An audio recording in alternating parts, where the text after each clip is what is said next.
Hello, my name is Dr. George Mochocki, and welcome in this series for supervision. And today we're going to be talking about managing diversity. This will be series 5 or chapter 5 if you're taking me in an online class or face-to-face class and you're using this as a supplemental training session to our formal face-to-face, or you're taking me fully on an online class, and this is supplemental to the reading and the concept maps that you've already been provided. Okay, so let's talk about diversity. Let's talk about managing diversity from a first-line supervisor perspective. It is important, since you're the one who will be managing a diverse workforce, and you're the one who's going to bring diversity into your team and also help other team members able to communicate, try to overcome certain prejudice that people come into, try to minimize and eliminate zero policy and discriminations, and understanding the effects, the positive effects of stereotyping, sexism, or sexual harassment occurs or leads to something that could be sexually a hostile work environment. I'm going to talk about a little bit about ageism and talk about 10 reasons to hire older employees, disability, what are accommodations, what is a fair accommodation for disability, advantages of a diversified a team for a supervisor, and what's the advantage of a diversification within an organization. Pluses why it makes sense to diversify within a group or a company.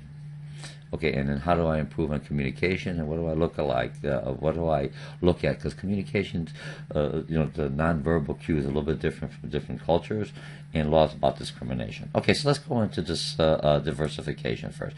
Now, I'm not going to cover everything else. You have the supplemental material. I'm just going to give you an overview just to think about it. From a first-line supervisor, you have a lot to think about. And you remember, the same skill sets of a first-line supervisor carry over to middle managers or entrepreneurs or small business owners, because you're a first-line supervisor, middle manager, and senior manager. So what is diversity? Diversity, in a nutshell, if I look at diversity, and I'll push this over here, is characteristics of individuals that shape their identities and experiences they have in society. Me, I'm Polish, so I have certain characteristics of what a Polish person should be. I'm not like everyone. None of us are alike. But I picked that up because the culture has influence on me. If I'm predominantly around Polish people, I pick up certain things. I'm predominantly around mixed cultures, I start picking up different signals, different cues of different cultures. But that's basically my own culture. I have certain characteristics and experiences. Now, dealing successfully with cultures, and I'm looking at diversity, I'm looking at ethnicity, I'm looking at age, I'm looking at gender, racial diversity, and and all of this diversity is a lifelong process. It's not going to happen overnight. Okay, so what are some of the trends? Men. If I'm looking at men, from 1980, half of the workforce was predominantly white, Caucasian individuals. Okay, men, white men, like or not. Women now currently hold half of all management, professional related occupations, and participation is about 50%. There's more women now in the workforce, not at all different levels, traditional and non-traditional opportunities for ladies. Okay, aging workforce, we're getting older just by trends, and we'll talk about the aging workforce. I think it's like 20% of the U.S. population is over 65. How do I tap into this workforce? They are my customers. Okay, change in population. I have more African Americans. I have more Asian Americans. I have more Hispanics. Increase the workplace. Now, this terminology, African American or Asian American, my son-in-law was Jamaican, so he would say, when I call him African American, he says, "I am Jamaican." But if I'm looking at it, there's a lot of, so you got to be careful. Just because of the color of the individual does not necessarily make him African American. He could be from Jamaica. He could be from different countries that have a dark complexion. But when we talk about stereotyping and everything else, we just group them all together. So remember, Just like if you look at myself, you say, well, he's a white American. I'm a European. I was born in Germany, came over. I mean, English is second language for me. Polish, I'm not German. So I have a mixture of different cultures within me. So you can't just look at that. But generally, we're just looking at generalization. And then, okay, now the other thing is you have mothers. There's more mothers coming into the workforce, the children increasing the workforce, and there's no sign of slowing down.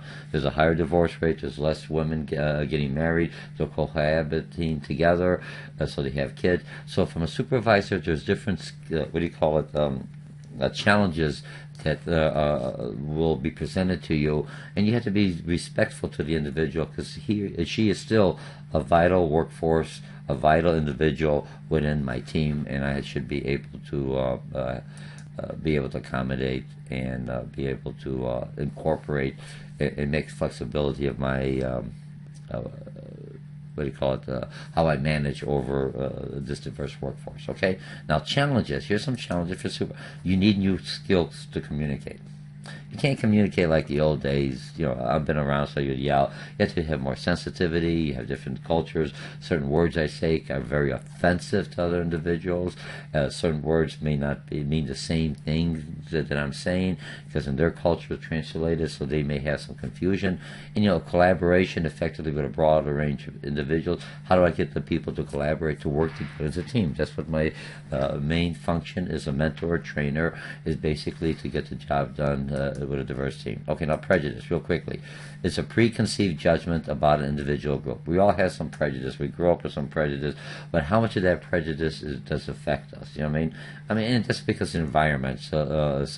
And what you see in the news. If you're looking at people, let's say if I'm looking at, I had a lot of friends when I was going for international business from individuals that may have been from the Middle East. And we may have some individuals because what we hear in the paper or what we read, so we already have some kind of prejudice. Not intentionally, but it's just subconsciously we're bombarded with it. So you have to look at that, be aware of your own prejudice as supervisor, and say, hey, wait a minute, this doesn't make sense. I can't say this for sure. This individual never have. I have to be open-minded and say, this is just something out there. I have to deal with that. Okay, so the other thing is when I take this prejudice to the next level and start to discriminate in equitable treatment based on that prejudice. Because I don't like somebody else, I'm not going to help that individual. I want to look for that individual to be, what do you call it, to fail. Now, not as a first-line supervisor. The first-line supervisor is diverse. I have to look within my team to make sure that there isn't any kind of prejudice within team members. And how do I overcome that? I have to be very active, not inactive, very active within that process, okay? So then I go into prejudice and discrimination, discourages. If I let that fester within my team, and sometimes I may be the cause because I may say something the wrong way and not thinking about it, that's going to hurt another thing, or I may put some kind of a halo effect on one individual by a comment I make, and the rest of the team picks that up. So very careful, first-line supervisor. People are looking up to you. So discourages and divides employees. A supervisor treats employees unfairly for any reason. Outcome is never positive. Lowers morale and trust, not only for the person that's being discriminated or one that's viewed as, because they can pick up your prejudice against me, you don't like me for some reason, but also other team members, we can say, hey, he's prejudiced against this class of individuals. Now, are we going to be next? Because we're not like him or like her. Can hurt productivity. Okay, now stereotypes is another thing. Generalized fixed images of individuals.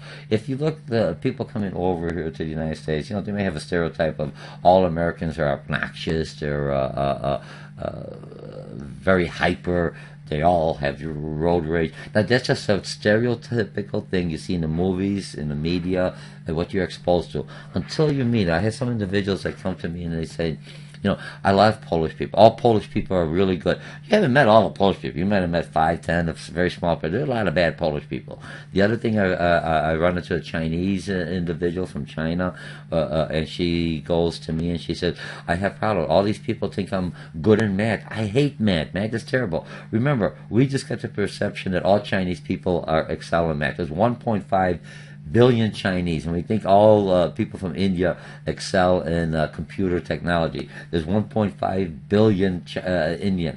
They're not all excel, but remember our stereotype is what we have. A lot of people think because I'm Polish, I like Chivina. Chivina is duck's blood. I hate duck's blood.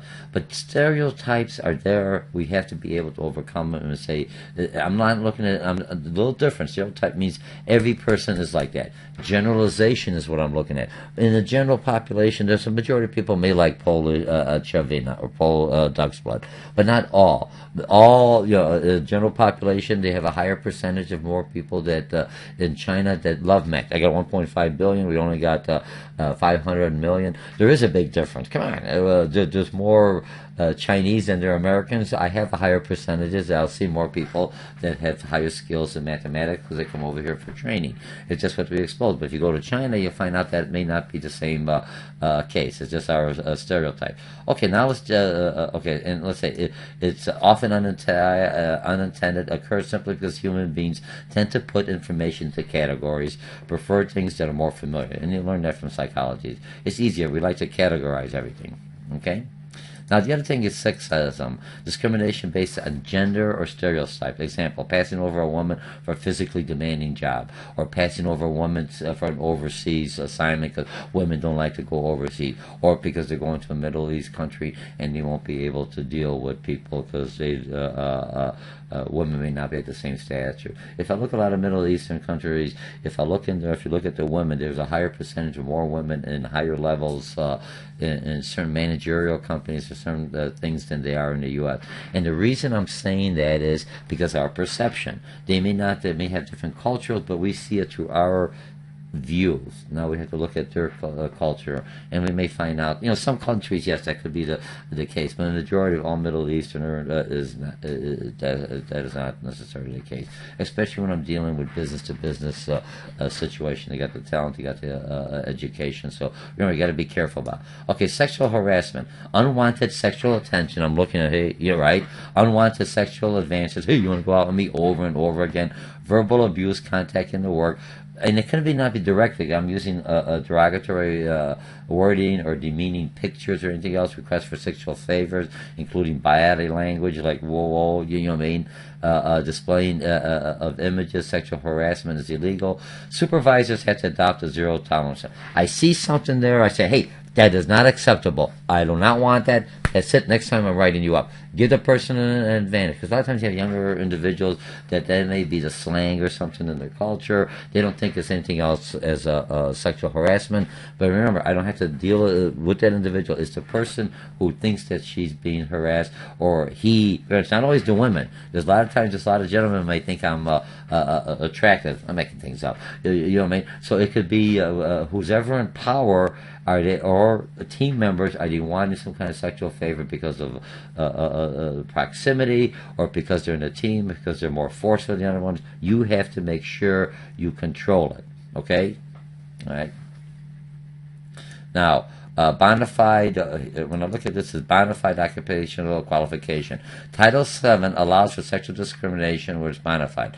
Must be performed by on sex only. Let's see, if I'm going to a ladies' washroom and there's a attendant there, shouldn't be a gentleman in there, should be a woman in there.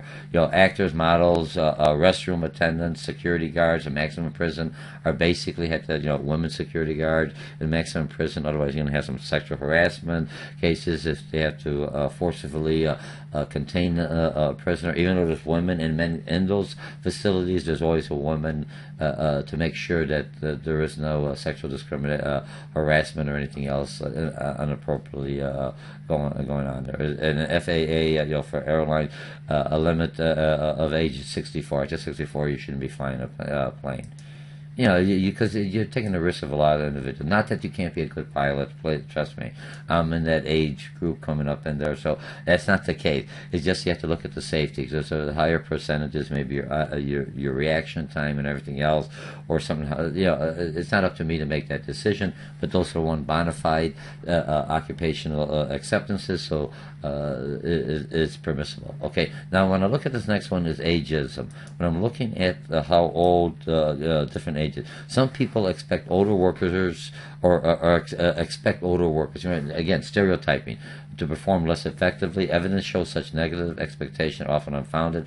Age Discrimination Act, we'll talk about illegal to fire, hire, or based on individuals. The other reason a lot of people say individuals are more prone to accidents, individuals are more sick, and that's not the case. The only thing is when an individual does have an accident, the rate of accidents for younger employees and what do you call it, more of the age employees, I think over 50, 60 or whatever. I think discrimination of age is 40, but let's say if you're up in the age, let's say around 60, 65 is usually what the author is talking about in that age, and it's still working. There's a lot of people, their mind is sharp, there's not wrong, I mean, we lived to about 80, so you got 20 years, what are you going to do, sit around? So that's a workforce, but how do I utilize that workforce? And we'll talk about that. So if they get sick or they get injured, it's not that the rate is that they get sick or injured more because of accident. It's when they do get sick or injured, it takes them longer to recover because they're a little older. They're not, but they still recover, so it's just a little longer time. But they're a lot more cautious and because of their age. So they're not the risk takers. You don't have to worry about a lot of accidents. Okay, now. Percentage of over 65 in the U.S. is 71 million, or 20% of the population. Big number, right? That's a good workforce. That's a workforce that I'm going to get them for. We're not procreating as much in the U.S. as we used to, so now that's the workforce that I need. Flexible while working different schedules, serve as mentor to younger individuals, invaluable experience. You like it or not, they may not know the technology, and that's not the case. Majority, if they're at this age, by this time in the workforce, they know technology probably better than some of the younger individuals. More reliable than younger workers, they're going to come to the work no matter what.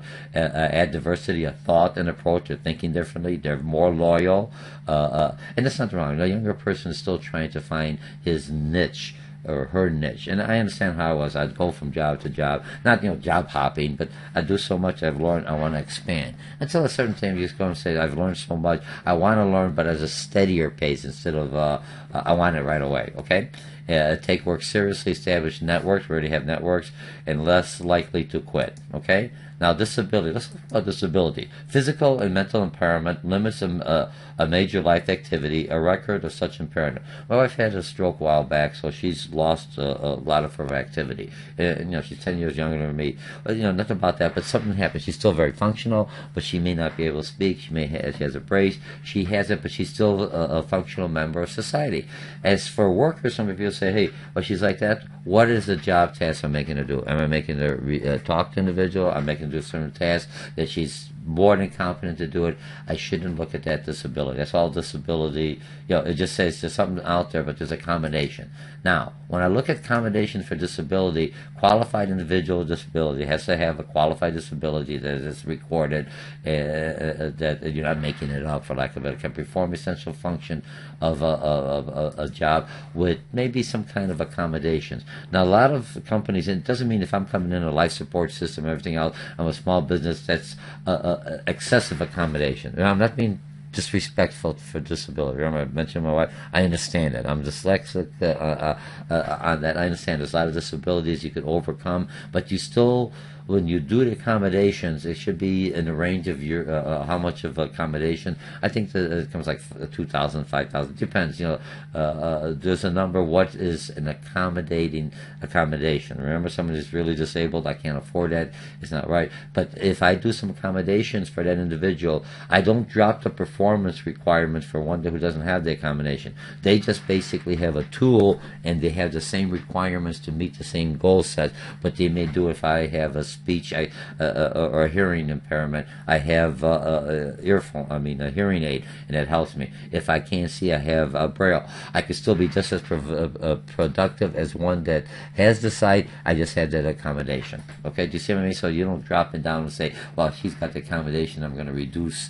Or he or she has to do less work. No, same amount of work, the accommodation will bring it on there. Okay, and you trust me. A lot of times they outperform people who have their all their senses and all the functionality. Okay, advantage of diversity. Okay, so we have that. So now the supervisor, this is all from supervisor. Advantage of diversity for supervisor. I learn from others. That makes me stronger because I can see different ideas. I learn. I'm better motivated, more of a loyal team because now the team's working with different functionality. Enhanced communication, improved communication because now I'm not only looking my way, I have to be more sensitive. So I'm very aware of what I say may have a different meaning to a different individual depending on from the culture. Enhanced career advancement. I could say I can manage. The hardest thing of a supervisor or middle manager, how do I manage a diverse workforce? It's easier. It's hard enough to manage someone that's like me. It's even a little bit harder to manage someone who's completely different than I am. Okay, but I'm looking at the task. You take away the prejudice. You take away that they're an individual that wants to learn. I grew up in a city where when I grew up was predominantly Hispanic and African American.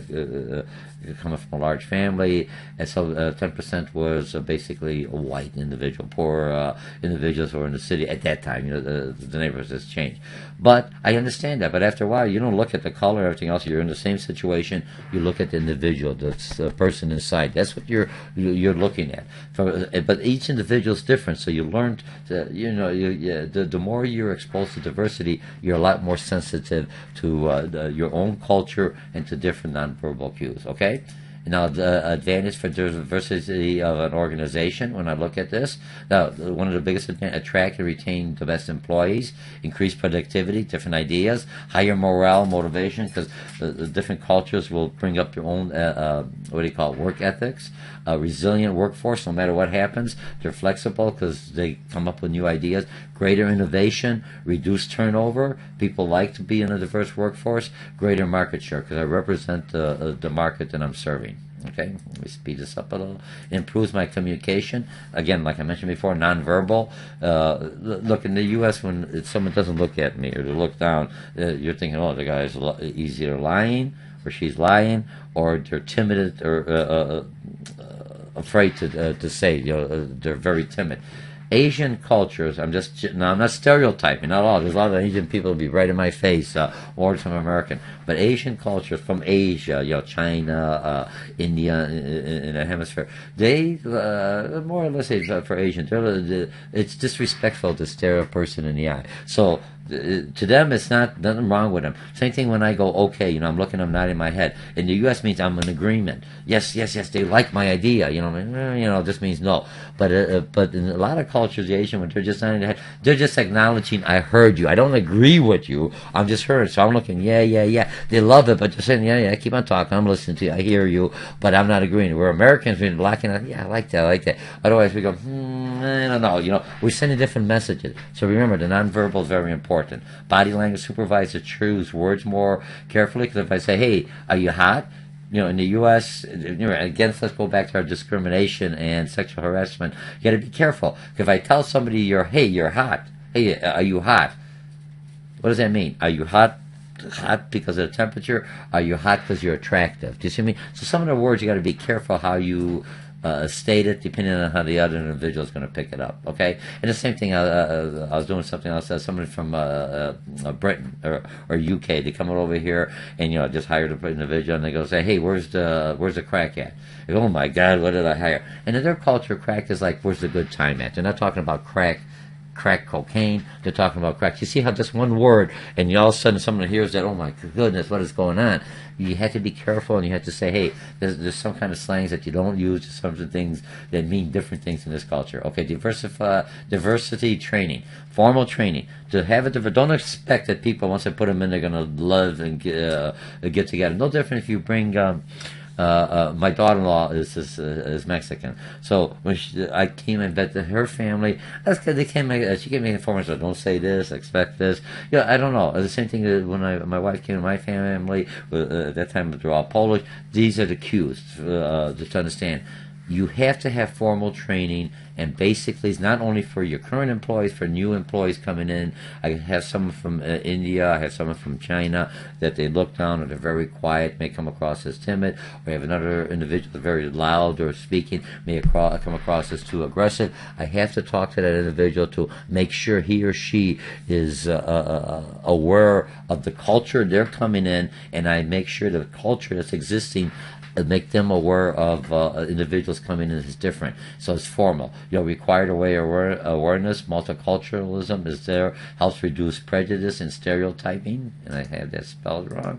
Corrected that right away. See how good this works? You're live with me, administrated by professional trainers. When you talk about sensitivity, a lot of times I'll teach HR or some other classes, or and I'll talk, and I come to the class, and I may have a very diversified, either Hispanic, African American, people of color, Asian, and I start off the class. Look, I may say something that may upset you. I don't want to do it on purpose. I'm a little white, Catholic, Polish person. That's who I am. I can't help it. I grew up that way. This is my genes. This is who I am. I understand that. So this is my perspective, not to upset you or do anything else. So I'll say something, even though my background's in international business, I've said there's so many different cultures. You could hidden culture that I could mess up. So here's what I do. If I say something, just talk to me on the side. Dr. George, this is wrong. This is inappropriate for us. It doesn't mean anything. And I will correct it. I was in a class. I was doing a sports marketing class, and I called somebody a sports jock. And Dad said offensive. When I was growing up, a sports jock is cool. Man, I wish I was a sports jock. It means I'm muscular and everything else. This person said sports jock. Not cool. That's derogatory. That's upsetting. I apologize. I didn't know it. But you see how you could turn around and get somebody upset. They may not say something, but other individuals, you have to say, don't take it wrong, apologize. And the group as a team, as a supervisor, we all learn together. Not to signal or identify one individual. Try to be sensitive through that, all right? So we're diversified training. And the rest of the thing is here, I'm not going to go through there, is age over 40, is called age discrimination. My son at that time, he was 21, he had some problem at work. I'm going to turn into the age discrimination. You got to be over 40. That means they're getting rid of you because they want younger people with less cost. So you got to be careful on that. And if you take HR, we'll go affirmative action, a little different, the diversification, civil rights, again, no discrimination, those are the laws, equal pay, veteran readjustments, there's money to bring veterans in. They do a lot to protect our country, and now how do I bring them back in the workforce? There's something that when I was in the service, there's sometimes when I came back from the service, they were saying, oh, this type of individual's got this kind of problem, they got some baggages. Same thing when you have veterans coming back from Iraq and some different things. Not all veterans have problems. Remember, the war, any kind of military action has different effects on different individuals. Majority of veterans coming back are doing pretty good, but now we start stereotyping. We're not hiring anyone because for the few that do have issues or it affects people differently. I'm not going to talk about much more. Just to understand that it's not everyone. A lot of people deal through it through meditation, through different kind of counseling, and there's programs out there that brings you back into society. All right, and it affects different ones. And some people are more in combat, others are other. But remember, that's out there. Rehabilitation Act prohibits not to hire some people with handicap. Increased Disability Act, Civil Rights Act. Again, you'll shift burden to employment discrimination suits back to the employer, not the employee. Family Medical Act, qualified people. When you're talking about the single mother, and this one is a different page. Okay, all right. So that takes care of it. So if I look at a nutshell, here we go. I think this is going to be about a half an hour, but this is a very sensitive issue. Remember, as a first-line supervisor, you should look at your own, make sure you're not prejudiced, discriminated, and some of that stuff is just by society or what you see. You don't realize that. There's a lot, if you take me for HR, there's a lot of tests, and you'll be surprised how that subliminal prejudice is in most of us. I just want to make a difference, but how do you overcome it once you're aware of it? And it's not that you're over. There's some people are very discriminative. There's some people are very prejudiced. I can't change all that, but I can control it within my department. That's your job. Control it, and work at it. My job is not to turn him around or turn her around or whatever. My job is at work, you respect the individual. We're all working together. We're all equal, and I'm the one that makes it happening. And then, the different diversity improves on my communication skills. And the whole thing is make sure that the team is working well. Once you get a diversified team working well, you'll be surprised. Outperforms anyone. Different ideas, creativity. I have people from and looking at different things, not only in one vision, one tunnel, one frame of mind, different frames of mind. That helps me as a supervisor as I'm moving up the organization, because now most companies are more diversified. How do I manage? Okay? So that's about it. So we're in Series 5, Managing Diversity for Supervision. My name is Dr. George Mochocki, and I'll see you in the next series, and I hope you like the session. Bye.